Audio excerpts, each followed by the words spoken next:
बक्सर बाजार हो। अच्छा ए हो का हो भइल बिया छाटल छिनार हो। घूमतिया बक्सर बाजार हो। छूटा चोरतिया ई तो घूमतिया अकेले। मन जोगे मरद मिलल बा कहेले। पलुआ के दीदिया जादो जी के देले।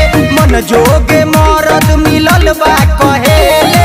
पलुआ के दीदिया ललुआ के देले।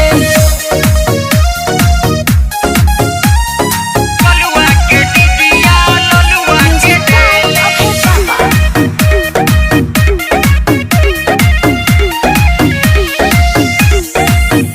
असटे जवा पे गावता रे खोद रे। साफा बड़े माधर चोद रे। बहिनी तोहार गरमाइल बिया। पुअरा के गला में धराइल बिया। पुअरा के गला में धराइल बिया। असटे जवा पे गावता रे खोद रे। साफा बड़े माधर चोद रे। बहिनी तोहार गरमाइल बिया। पुअरा के गला में धराइल बिया। सब जात छोड़ी के अहिरू संगे खेलाई खेले।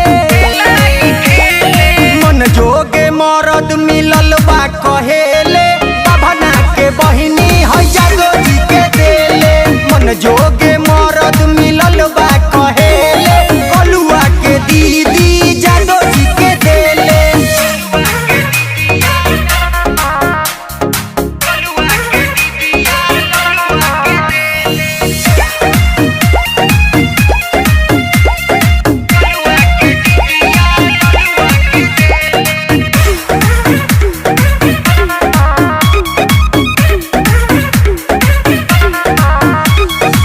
ऐसन तेलंगई देखैबे रे।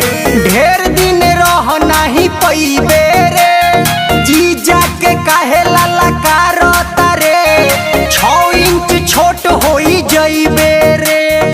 6 इंच छोट होई जइबे रे। ऐसन तेलंगई देखैबे